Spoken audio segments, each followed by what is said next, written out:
This program is brought to you by New San Jose Builders Incorporated. We build in value. A proud past, a dynamic present, an awe-inspiring tomorrow. Built on trust, growing on success. Dito sa Spoon, laging masaya at makulay. Sa Spoon, kompleto ang rekado ng buhay. Sa Spoon, magluto, umawit, magkwento ng kahit ano. Nandito lang yan sa Spoon.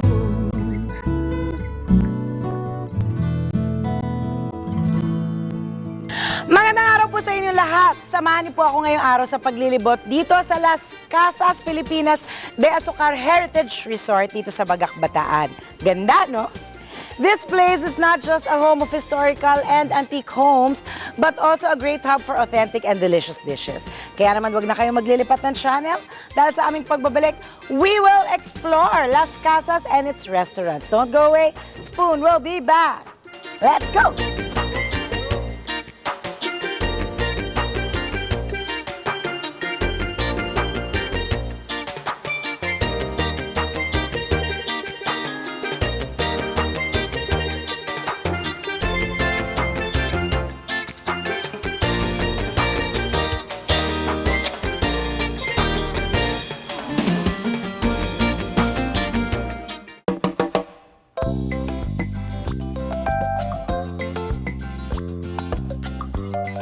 Magandang umaga po.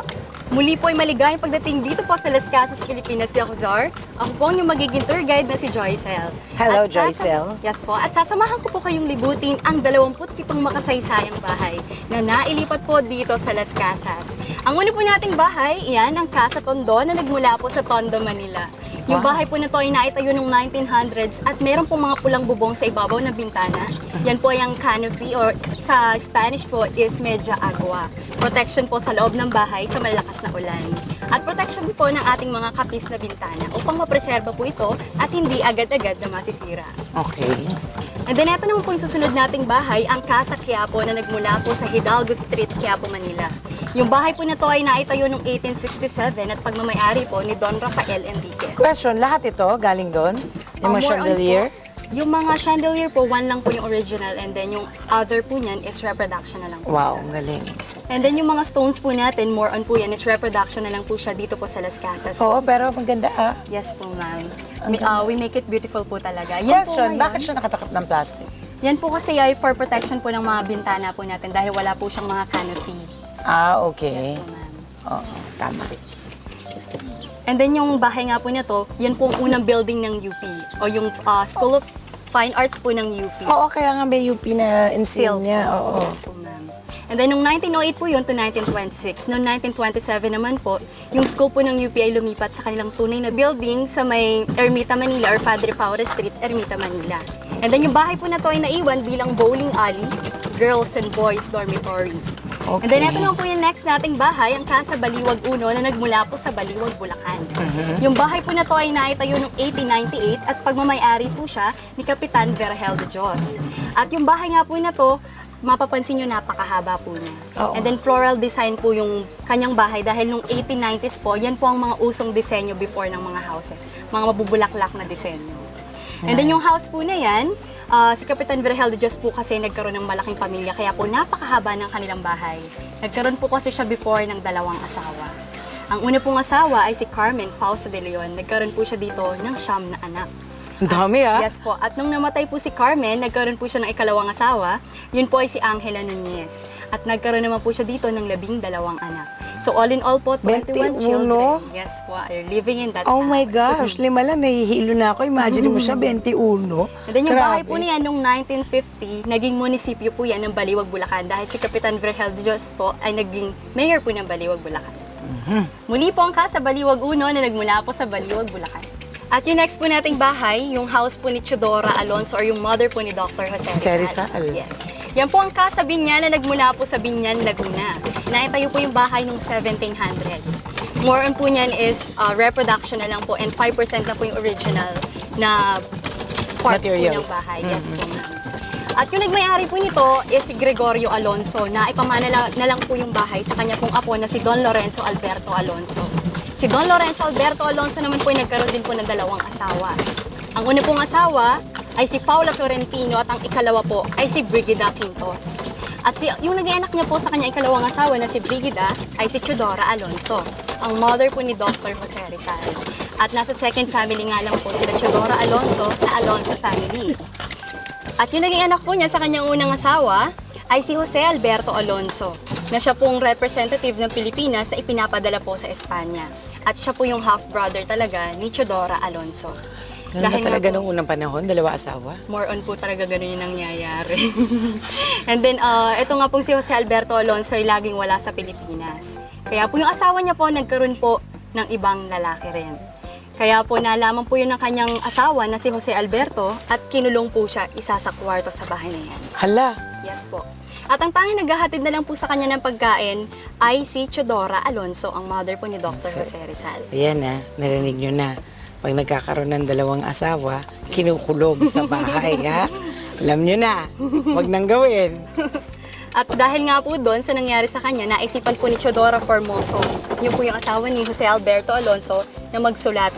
At yung sulat po ay itinapon niya isa sa mga bintana po na pinagulungan sa kanyang kwarto. Nilalaman po yung sulat na siya po ay kinulong ng kanyang asawa na si Jose at nilalason daw po siya ni Chodora Alonso. Naalaman po ngayon ng otoridad yung nangyari sa kanila kung kaya't napatawan po ng kaparusahan ng 2 taong pagkakabilanggo si Chodora Alonso. Kasama po ang kanya pong half-brother na si Jose Alberto Alonso. At yung bahay po niya until now under construction dahil nga po yung first part po ng bahay, museum po yan ang gagawin namin dyan. Wow. And then yung second phase po ng bahay, nandiyan po yung aming Italian restaurant Nice. na tinatawag pong La Bella Chodora. In English po is My Beautiful Chodora. Muli po ang Casa Binyan na nagmula po sa Binyan, Laguna. Yung bridge po natin na to, yan po yung Lola Basyang Bridge. Bakit Lola Basyang Bridge? Makikita po kasi natin yung imahe ni Lola Basyang dun po sa dulo po ng bridge na to. At Venice-inspired po yung bridge na yan. Okay. Ito ba si Lola Basyang? Ayun po yung nasa kabila po. And Sino naman yung mga yan? Yung mga head po na yan is landmark lang po siya ng helicopters tuwing magla-landing po dito Okay. dahil wala po tayong Wow. letter H. Yan po yung sign po nila. Sayang. Helipad. Sabi ko sa helicopter ko, wag today. sabi ko, mahal ang gas. Kaya magkukotse na lang. Yan, at Next. yung river po natin, natural river po yan from the mountains. Maaari po tayo dyan mag-kayak, fishing, and boat riding. Yun po yung mga activities na may enjoy natin sa ating pong river. Okay. Yung sea naman po na nakikita natin, yan po before ay ang South China Sea. Oh. But because of the territorial issue, napalitan na po yan as West Philippine Sea. Pangalan lang pinalitan? Yes po, ma'am. Pwede pala yun, ha?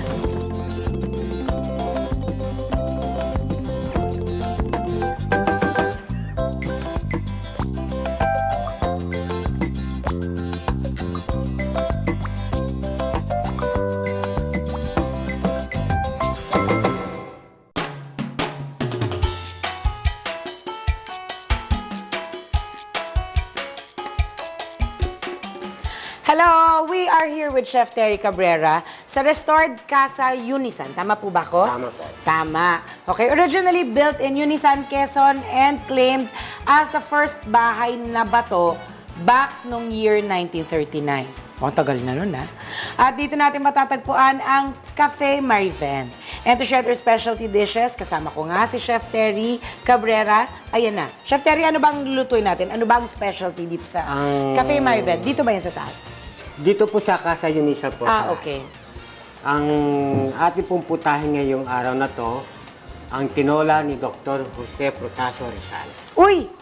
Talaga? Bakit tinawag na tinolang manok ni Dr. Jose Rizal? Gawa ho, nung panahon niya, nung nasa Kalambaho siya, nung edad niya na mula pagkabata hanggang sa naging edad niya pagkabinata, yun ang paborito niyang sabaw na hinihingi niya sa kanyang inang si Doña Teodora Alonso. At tinola pala ang hilig niya. Ayan. So dito po ba sa Cafe Marivent, ang Pinoy dishes po ang sinaserve niyo? Ang Cafe Maribent po, ang aming pagkain po riyan, ang traditional na Filipino food at Spanish food po.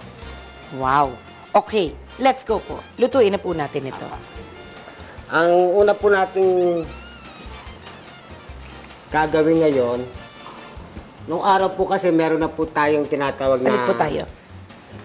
olive oil. Mhm. O either, kung tawagin naman po, puriko. Puriko. Ang puriko naman po, kung tawagin sa noon, lard ngayon na mantikang buo siya. Mhm. Yung Lard. mantika ng baboy. Okay. And then, ating pong isusunod ngayon, Ay, ang ating tanglad, ang luya po. luya. Ating po itong igigisa ngayon.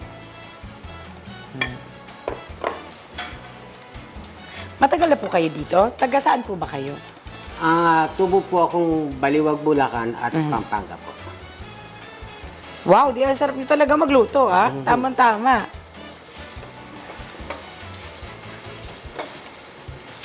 At ating naman po isusunod po ang Ano pa po ang iba yung specialties dito? Yung mga bestseller.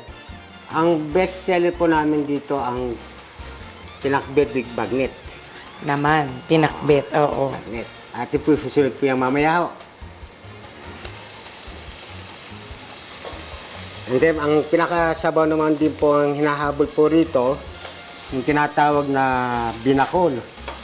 Kung bakit po tinawag siyang binakol, gawa ng sabaw ng buko ang ginagamit ko. Way ng same ng tinolang manok. Mhm. Kaya lang, sabaw ng buko. Sabaw po ng ginagamit. buko. Wow, sarap yan. Yan po ang lagi pong pinupuntahan po rito ng aming mga bisita pong dumarayo. Susunod naman po natin ang Bawang. bawang. Kailangan po, habang nagluluto po tayo, gisang-gisa po lahat ng bawang, sibuyas, At ang luya.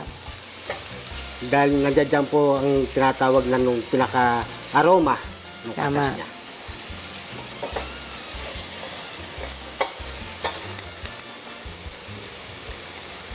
At atin naman po isusunod ang Manok. manok.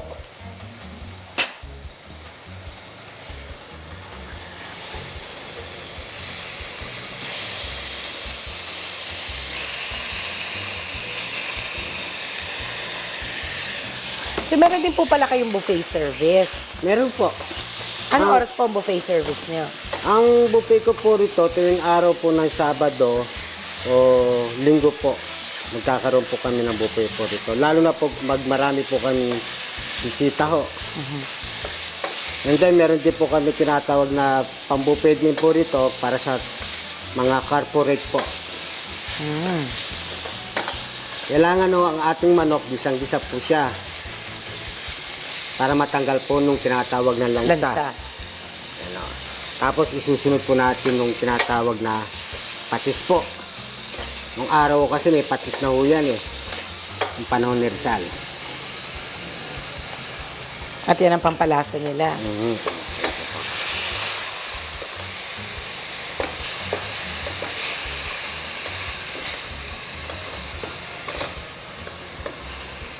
At isusunod ko na po nung tinatawag na hugas bigas. Ah, okay. Hindi po tayo gagamit ng ibang sabaw, kundi hugas, bigas. bigas. Yan po.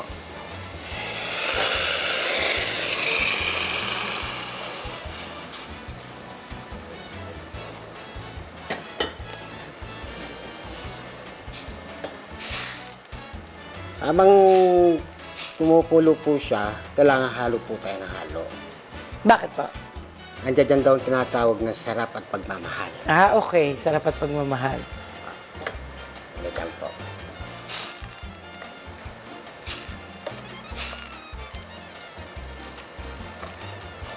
Yan, Fixed po ba ang menu natin dito sa Cafe Marivent? Opo, ngayon ang Kape Maribin po, nandiyan dyan po lahat ng pagkain ng Spanish po at traditional Filipino po. Kagaya po ng, syempre, yung pinakbit nyo Apa. with bagnet. With bagnet, Etong tinola. Tinola, nandiyan po ang binakol, nandiyan dyan pong bulalong Batangas. Wow. Meron po ako, nariyan din po nung tinatawag na kinamatisan na sarili kong version. Kinamatisan. Ano ka ba? Ano kaya? Kinamatisang isda na ulo ng tanigi. Wow.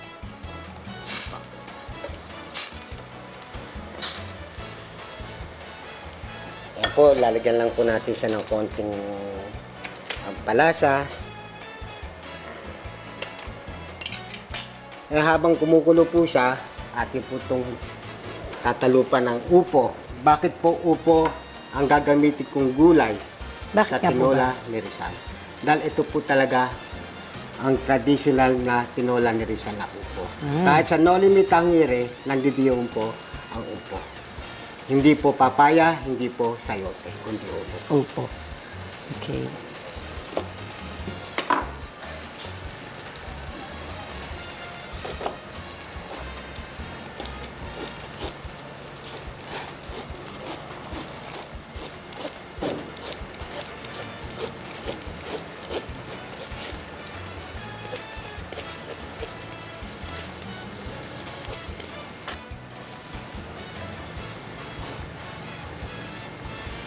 Bakit yung ginaganon sa tubig? Para po mahugasan po natin na yung Okay. ang upo ho at hindi pong maano po nung gagta niya po. O kasi yung upo madagda. Di ba yan yung kinikis-kis? Ang sayote po, pag tinalupan po natin, hunayin muna po natin yung pinakadulo, tapos sa akin ikis. Di ba tapos kinikis-kis? Para Ay, lumabas po ng ganda. eto hindi ba to yun? Hindi po. Sayote naman po yan.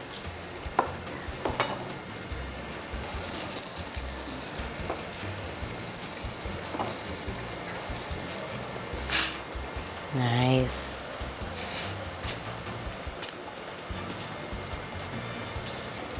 Yan po. Ang sayote. Ito po ay dahon ng sili. Opo, yan po ang ating kaon na sili. At saka ko po isusunod po itong tanlad. Yan. Para lalong bumango po at sumara po ang ating. Yan, ate po muna pong tatakipan para maano po ang kanyang Mamaluto ng... maluto po. Atin na po isusunod ngayon ang ating upo. Hinati lang po natin ang upo sa apat to, sa 3 hima po yan. Tapos susunod ko na po ang Sili. sili.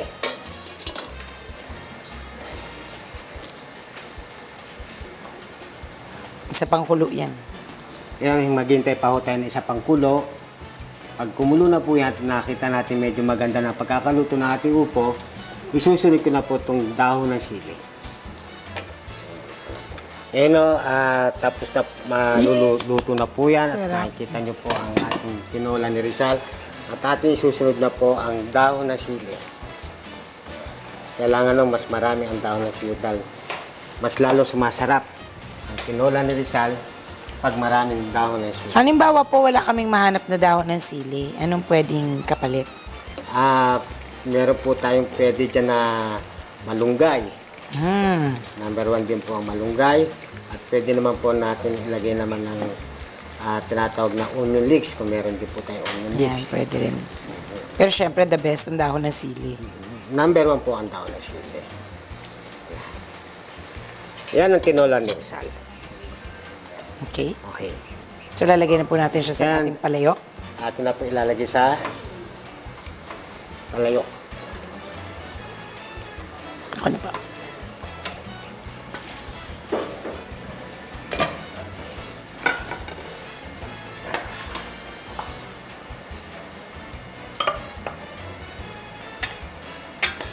Parang sinauna din po yung palayok nyo. Opo.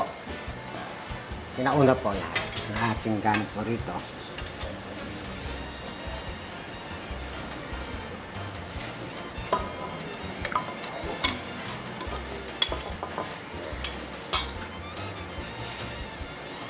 Yan ang tinola ni Dr. Portaso Rizal.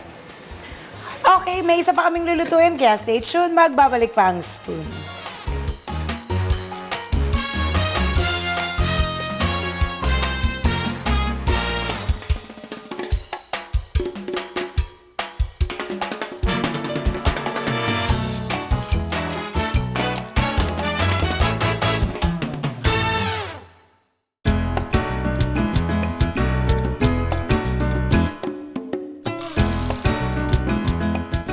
We're back! At kasama pa rin natin si Chef Terry. Sabi nga niya kanina, isa pang specialty dito ay ang pinakbet na may bagnet. Ito na ang lulutuin natin.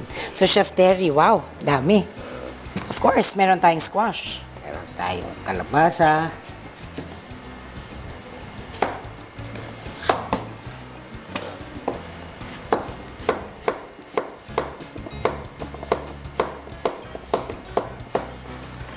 Ngayon, habang hinihiwa ko muna gigisa tayo ng ating mga... Ano po ang kailangan nyo pang hiwain? Hiwain ko para sa inyo. ating pong hiwain ng Ang palaya. palaya at talong. At ito po ang sigarilyas.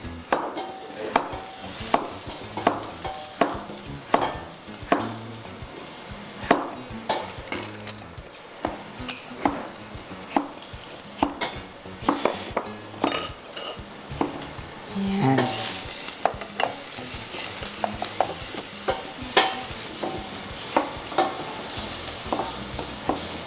Yan, may assistant si Chef Terry. Ako.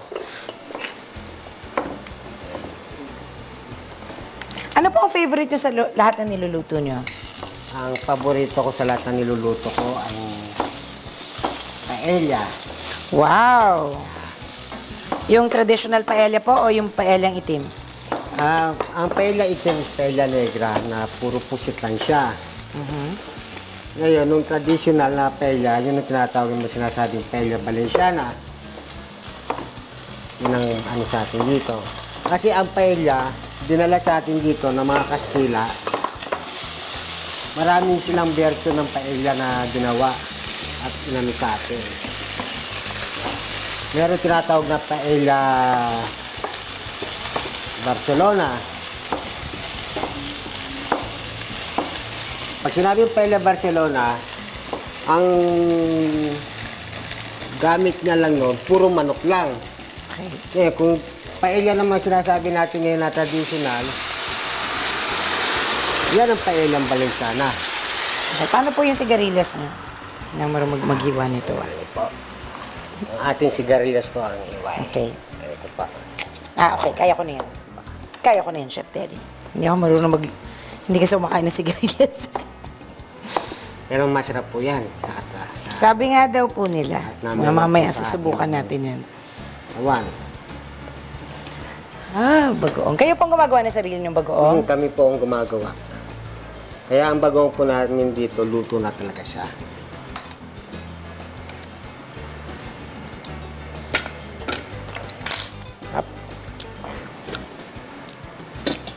Ang syempre, unahin yung kalabasa dahil yun ang pinakamatagal maluto. Luto. Tapos lalagyan po natin siyang Hipon.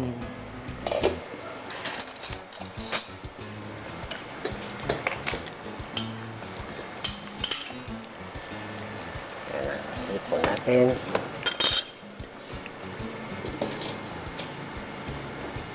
Ngayon, iiwain po natin ang talong.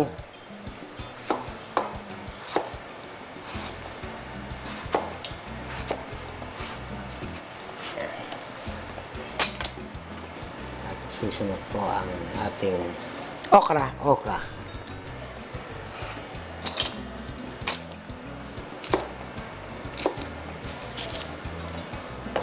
And then, ang ating pong sitaw, Ay, okay na. ano na po to. Hindi ko po siya hinahalo. Bakit po? Para talaga nung ano niya nandiyan lang nung Maluluto lang siya ng dahil sa steam. sa steam. Kasi pag halo po tayo na halo, Malalata. malalabog po ang ating gulay. Ano po ang ating gagawin. Okay. So, maghihintay po tayo na hanggang mga 10 minutes lang. Okay. Saka ko na po ilalagay ang ibang Sahog. sahog Okay. ng gulay. Yan, di ba? Ang ganda-ganda niyan tingnan. Isusunod ko naman po ang Ay, ang okra. okra at sigarilyas. Hindi nyo na rin po siya hinahalo, ano? Hinahayaan nyo na lang yung steam ang magluto sa kanya. Ang galing. Pag na-steam na po na, parang lumalabog siyang kusa. Kasi andito na lahat ng aroma niya. Tama. Yung iba kasi halo ng halo na lalabog. Nalalata. Tsaka nasisira yung gulay. Nasisira yung itsura niya. Kaya kailangan dapat maganda ang gulay natin. Mukhang sariwa-sariwa. Tama. Para masarap kainin. At sa susunod ko na po ang Talong. talong at ang hiniwa mong ampalaya. Napadami po ba yung hiwa ko ng ampalaya? Mas Nag-enjoy masarap ako. ng ampalaya marami. Nag-enjoy ako maghiwa ng ampalaya. Mas Namimiss ko maghiwa. sustansya to, lalo-lalo sa may tinatawag na sakit ng diabetes. So, eto na, meron na kaming bagnet. Chef Terry, ano bang kaibahan ng bagnet sa lechong kawali? Ang bagnet talaga, ang way niya sa part ng mga Ilocano. Ilocos, tama. Ilocos. Talagang pinapakuluan nilang maigi yan.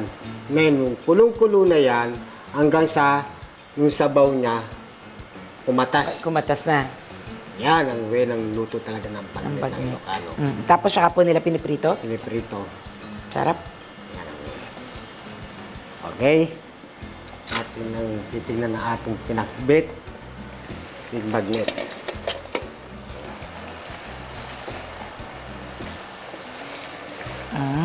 Nice. Tapos saka nyo siya haluin para magkaroon ng sauce yung ibang gulay. Live. Nice.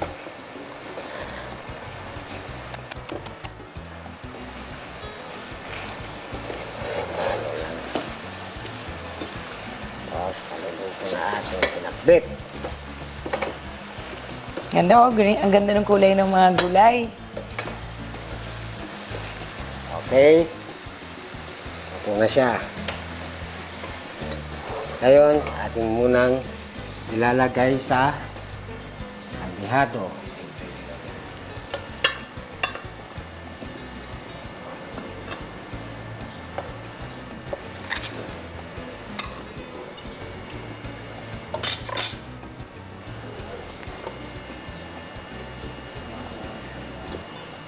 Dami, sarap. Ang tama-tama, gutom pa naman ang mga kasama natin dito. And then, saka natin hiwain ang bagnet.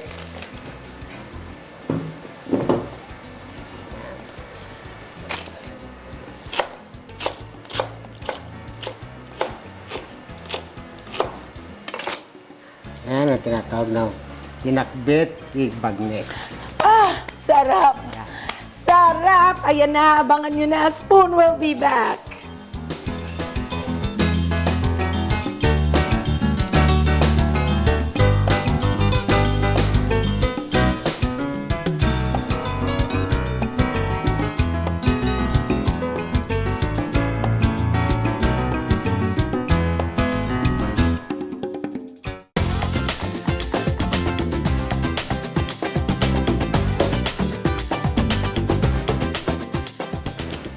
Sarap ng bagnet.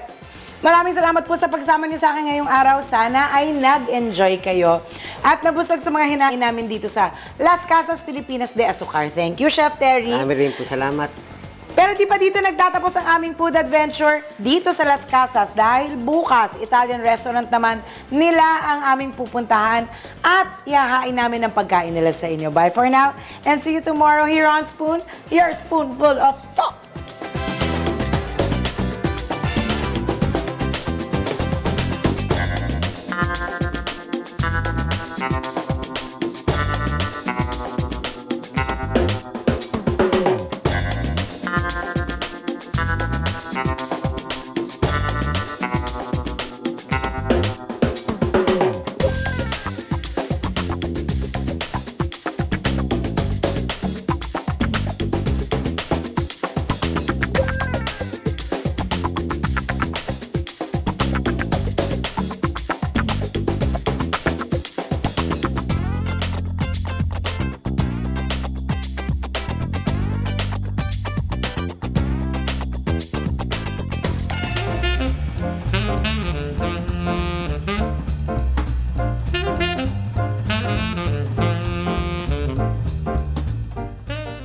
This program was brought to you by New San Jose Builders Incorporated. We build in value. A proud past, a dynamic present, an awe-inspiring tomorrow.